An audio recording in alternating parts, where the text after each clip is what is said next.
Hello guys, मैं हूं दीपांशु और आप देख रहे हैं कोडिंग टर्टल्स।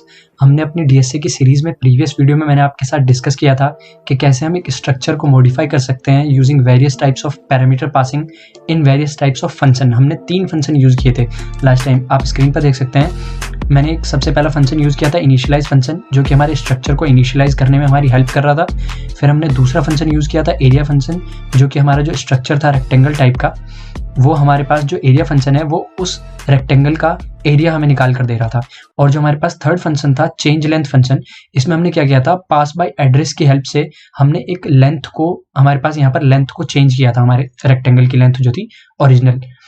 तो अब दोस्तों, मैंने आपको लास्ट वीडियो में ये बताया था कि ये हमारे पास वे ऑफ प्रोग्रामिंग है, ये हमारे पास हाईएस्ट लेवल ऑफ प्रोग्रामिंग है which we can do with the help of C language. अब हमारे पास यहाँ पर कंसेप्ट, इसके बाद हमारे पास कंसेप्ट आता है ऊप्स प्रोग्रामिंग का।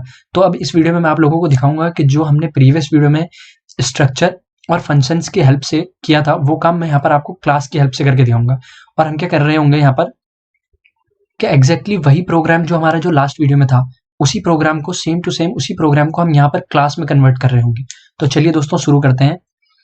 यहाँ पर देखिए, ये जो फर्स्ट यहाँ पर हमारे पास स्ट्रक्ट रेक्टेंगल है, इसको अगर मैं क्लास में चेंज करना चाहता हूँ तो मेरे को क्या करना होगा, क्लास के सिंटेक्स के लिए यहाँ से स्ट्रक्चर हटा के मुझे यहाँ पर क्लास लिखना होगा। ठीक है, तो अभी मैं यहाँ पर क्लास लिख देता हूँ। अब उसके बाद क्लास की बॉडी पे आते हैं। तो क्लास की बॉडी आप देखिए, ये हमारे पास ये ब्रैकेट है, ये ब्रैकेट यहाँ से रिमूव हो जाएगा और ये ब्रैकेट यहाँ पर लग जाएगा, क्योंकि हम ये इन सभी फंक्शंस को ग्रुप कर देंगे। मैंने आपको बताया था कि इन सभी फंक्शंस को ग्रुप करके हम क्लास बना रहे होंगे। उसके बाद यहाँ पर जो हमारा पहला फंक्शन है, जो कि void initialize नेम से फंक्शन है हमारा, इस फंक्शन में हम क्या वैल्यू पास कर रहे हैं, इस फंक्शन में हम वैल्यू पास कर रहे हैं रेक्टेंगल, जो हमारा वेरिएबल था स्ट्रक्चर टाइप का। तो दोस्तों, यहाँ पर हमें रेक्टेंगल पास करने की जरूरत नहीं पड़ेगी। क्यों? क्योंकि ये फंक्शन अपने आप में ही रेक्टेंगल का पार्ट है, जो हमारे पास रेक्टेंगल क्लास है उसका पार्ट है। तो हमें ये मतलब कि यहाँ पर हम इसको पास नहीं कर रहे होंगे यहाँ पर, तो इसको भी रिमूव कर देते हैं। उसके बाद यहाँ पर देखिए, ये इंट एल और इंट बी इसमें पास कर रहे होंगे। उसके बाद हम नेक्स्ट फंक्शन पे चलते हैं दोस्तों। नेक्स्ट फंक्शन है हमारे पास एरिया। एरिया क्या कर रहा था, मैंने लास्ट वीडियो में आपको बताया था, एरिया हमें जो हमारे पास रेक्टेंगल है उसका एरिया फाइंड करके रिटर्न कर रहा था। तो अब आप इसमें देखिए कि हमारे पास ये स्ट्रक्ट रेक्टेंगल, ये तो अपने आप ही एक्सेसिबल है, क्योंकि क्लास का नेम रेक्टेंगल है। रेक्टेंगल इस फंक्शन से रेक्टेंगल एक्सेसिबल है। तो हम यहाँ पर क्या करेंगे, इस रेक्टेंगल को यहाँ से रिमूव कर देंगे। तो नेक्स्ट फंक्शन पे चलते हैं दोस्तों। ये जो हमारा नेक्स्ट फंक्शन है, ये चेंज लेंथ था। अब चेंज लेंथ में हम क्या पास कर रहे हैं, रेक्टेंगल पास कर रहे हैं, जिसकी हमें जरूरत नहीं है, क्योंकि हमारा ये रेक्टेंगल जो है हमारा, ये इस फंक्शन से डायरेक्टली एक्सेसिबल है। सिर्फ हमें लेंथ पास करेंगे इसमें और ये लेंथ को मॉडिफाई करेगा। अब देखिए, ये पहले फंक्शन में क्या था कि ये जो पॉइंटर था, हम इस पॉइंटर में जो ये पॉइंटर था, ये हमारा इस रेक्टेंगल को पॉइंट कर रहा था और फिर हम उसकी लेंथ को चेंज कर रहे थे। बट यहाँ पर क्या है कि हमारा जो लेंथ है ये डायरेक्टली एक्सेसिबल है, तो इस पॉइंटर का भी यूज नहीं करेंगे, हम इसे भी हटा देंगे। ठीक है, और इसको भी हम रब कर देते हैं। ये हमारे पास ये भी पॉइंटर यहाँ पर जरूरत नहीं है हमें इसकी। ठीक है, तो ये भी इसको रिमूव कर दूंगा मैं। ठीक है दोस्तों, अब आगे देखते हैं। अब हमारे पास ये देखिए, ये है हमारे पास इस वाले फंक्शन में मैंने क्या करा है, यहाँ पर ये जो रेक्टेंगल है हमारा, इस रेक्टेंगल का मैंने डॉट ऑपरेटर लगा के इसका लेंथ एक्सेस किया है। ये हम स्ट्रक्चर के केस में कर रहे थे, बट क्लास में हम क्या करेंगे कि लेंथ तो डायरेक्टली एक्सेसिबल है, तो इस आर को हम यहाँ से हटा देंगे। तो अब नेक्स्ट स्टेटमेंट पे चलते हैं। ये वॉइड चेंज लेंथ में से दोस्तों इसको मैं हटा दूंगा। तो दोस्तों, अब आप देख सकते हैं कि ये जो हमारा फंक्शन है, इसमें हमारे पास ये जो पॉइंटर है, ये पॉइंटर इस लेंथ को एक्सेस कर रहा था हमारा। तो अब इसको करने की जरूरत नहीं है, क्योंकि ये जो हमारा लेंथ है ये डायरेक्टली एक्सेसिबल है। क्योंकि ये लेंथ देखिए, ये लेंथ कहाँ है, ये लेंथ है हमारा इसी क्लास में है, तो ये फंक्शन भी इसी क्लास का पार्ट है, तो ये फंक्शन डायरेक्टली एक्सेस कर सकता है उस लेंथ को। ठीक है, तो हमें यहाँ पर पॉइंटर वेरिएबल की यूज करने की जरूरत नहीं है। अब दोस्तों, हम क्या करेंगे, देखिए सबसे पहले अब मेन फंक्शन पे चलते हैं। मेन फंक्शन में हम क्या चेंजेस करेंगे जब ये क्लास बन जाएगी हमारे पास। तो सबसे पहले मेन फंक्शन में यहाँ पर आपको दोबारा लिख के दिखाता हूँ। मेन फंक्शन लिख रहे होंगे हम, और सबसे पहले हमें इस क्लास का ऑब्जेक्ट क्रिएट करना होगा। ठीक है, ये अभी ये जो दोस्तों ये जो है ना, ये अभी क्रिएट हुआ नहीं है, ये हमारे पास लास्ट वीडियो से था।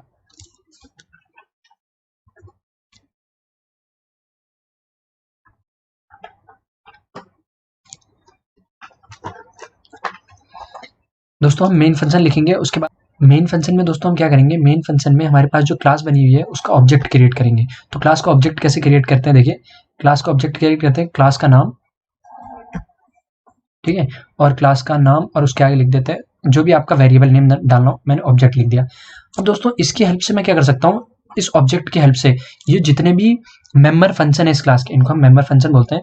ये हमारे पास एक हो गया मेंबर फंक्शन, ठीक है, और ये हमारे पास दूसरा फंक्शन है, और ये हमारे पास तीसरा फंक्शन है, इनको एक्सेस कर सकते हैं। तो सबसे पहले हमें क्या करना होगा, इनिशियलाइज को जैसे मैं एक्सेस करना चाहता हूँ, तो मैं इनिशियलाइज को एक्सेस करने के लिए क्या करूंगा, obj, ये ऑब्जेक्ट का नेम है हमारा, और डॉट इनिशियलाइज, ठीक है, और इसमें हमारा जो है वैल्यू पास कर देंगे। इनिशियलाइज फंक्शन में हम लेंथ और ब्रेड्थ की वैल्यू पास करेंगे क्योंकि देखिए ये हमारे पास इनिशियलाइज की जो डेफिनेशन हमने लिखी हुई है उसमें हमारे पास 2 वेरिएबल्स हैं, तो हम इसमें जैसे मान लीजिए मैंने 5 और 3 पास कर दिया, ठीक है। और दोस्तों मैं आपको एक चीज बताना भूल गया कि जब हम रेक्टेंगल का ऑब्जेक्ट क्रिएट करेंगे तो ऑब्जेक्ट क्रिएट करते वक्त क्या होता है कि मेमोरी में हमारे पास वेरिएबल बन जाता है, ठीक है, ऑब्जेक्ट बन जाता है। अब इस ऑब्जेक्ट के 2 हमारे पास एट्रीब्यूट्स हैं, एक हमारे पास है लेंथ और एक हमारे पास है ब्रेड्थ, ठीक है। अब यहाँ पर क्या होगा, जब मैं ये ऑब्जेक्ट की हेल्प से इनिशियलाइज फंक्शन को कॉल करूंगा तो इनिशियलाइज फंक्शन में ये 2 हमारे पास इनपुट जाएंगे 5 और 3। अब लेंथ में ये 5 असाइन कर देगा और ब्रेड्थ में 3 कर देगा क्योंकि इस फंक्शन की डेफिनेशन के हिसाब से, ठीक है दोस्तों। अब उसके बाद तो दोस्तों अब हम क्या करेंगे कि हमारा जो एरिया फंक्शन है उसको कॉल करेंगे। एरिया फंक्शन को भी हम ऑब्जेक्ट की हेल्प से कॉल कर सकते हैं। हम यहाँ पर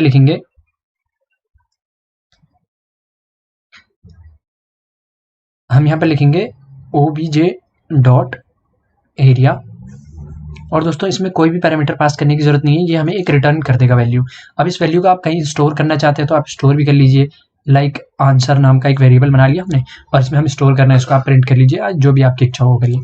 उसके बाद यहाँ पर देखिए चेंज लेंथ नेम का एक फंक्शन है, इस चेंज लेंथ फंक्शन को हम कॉल करेंगे ऑब्जेक्ट की हेल्प से, तो obj डॉट चेंज लेंथ। अब इसमें हमारे पास जो न्यू लेंथ है वो हम पास करेंगे, तो न्यू लेंथ लेट सपोज ये 10 है, ठीक है, 10 पास करूंगा मैं, तो क्या करेगा ये जो लेंथ है हमारे पास, इस लेंथ में l की वैल्यू डाल देगा, तो अब हमारे पास ये हो जाएगा, ये क्या हो जाएगा दोस्तों, ये 10 हो जाएगा क्योंकि हमने यही ऑब्जेक्ट इसी ऑब्जेक्ट में मैनिपुलेशन किया है हमने, ठीक है। तो इसके होने के बाद यहाँ पर दोस्तों देखिए मैंने क्या किया है, एक क्लास बनाया था, उसमें मैंने सारे उसके मेंबर फंक्शन किए, डिक्लेयर किए, इनिशियलाइज किए और मेंबर फंक्शन की डेफिनेशन लिखी, और उसके बाद क्या किया दोस्तों मैंने कि इसका एक ऑब्जेक्ट क्रिएट किया। उस ऑब्जेक्ट की हेल्प से मैं क्लास के अंदर के मेंबर फंक्शंस जो हैं उनको एक्सेस कर रहा हूँ बड़े इजीली, और उन्हीं की हेल्प से मैंने मेरा जो ऑब्जेक्ट था उसमें मैं चेंजेस कर पा रहा हूँ। तो दोस्तों देखिए यहाँ पर मैं एक बात बताता हूँ आप लोग को, ये जो इनिशियलाइज है कोई ऐसा तरीका नहीं हो सकता कि जो ये हमने यूज किया है यहाँ पर ये यूज ना करना पड़े हमें, और डायरेक्ट जब हम यहाँ पर ऑब्जेक्ट बना रहे हो कुछ इस तरीके से, जब मैं ऑब्जेक्ट बना रहा हूँ रेक्टेंगल नेम से, रेक्टेंगल टाइप का जब मैं ऑब्जेक्ट बना रहा हूँ तो मैं ऑब्जेक्ट के साथ ही यहाँ पर जो लेंथ और ब्रेड्थ है ये पास कर दूं, यहाँ पर पास कर दूं, और मुझे इनिशियलाइज फंक्शन की जरूरत ना पड़े। कुछ ऐसा नहीं हो सकता, कुछ ऐसा हो सकता है, देखिए मैं आपको बताता हूँ कैसे। ये जो है यहाँ पर इसके लिए हमें क्या करना पड़ेगा, ये जो इनिशियलाइज है यहाँ पर जो हमारे पास इनिशियलाइज नेम का फंक्शन है इसको मैं रिमूव करूंगा, यहाँ से इनिशियलाइज फंक्शन को रिमूव कर दूंगा, और यहाँ पर मैं लिखूंगा क्या, जो हमारे पास क्लास नेम है उसी नेम से हम फंक्शन बना लेंगे, ठीक है। अब यहाँ पर क्या होगा कि ये जो क्लास नेम, ये फंक्शन जो हमारे पास क्लास नेम के नेम से, जो हमारे पास जिस नेम से हमारे पास क्लास है उसी नेम से अगर कोई फंक्शन बना रहे हैं तो उस फंक्शन को हम बोलते हैं ऊप्स में कंस्ट्रक्टर, ठीक है। कंस्ट्रक्टर का बेसिकली यूज क्या होता है, constructor is use to initialize the object, ठीक है। जो हमारे पास ऑब्जेक्ट ये बना था इसको इनिशियलाइज करने के लिए हम कंस्ट्रक्टर का यूज करते हैं। अब कंस्ट्रक्टर में हमें पैरामीटर भी पास करने होते हैं, तो कंस्ट्रक्टर में यहाँ पर हम पास करेंगे इंट l, और हमारे पास हो गया ये इंट ब्रेड्थ। तो ये क्या करेगा कि लेंथ और ब्रेड्थ में हमारे पास इनकी वैल्यू रख देगा, ठीक है। तो ठीक है दोस्तों, इस वीडियो में हमने डिस्कस किया कि क्लास क्या होता है और कैसे हम क्लास को इम्प्लीमेंट कर सकते हैं, और कंस्ट्रक्टर क्या होता है। हमने क्लास और कंस्ट्रक्टर दोनों के बारे में इस वीडियो में डिस्कस किया है। तो नेक्स्ट वीडियो में मिलते हैं, तब तक के लिए गुड बाय।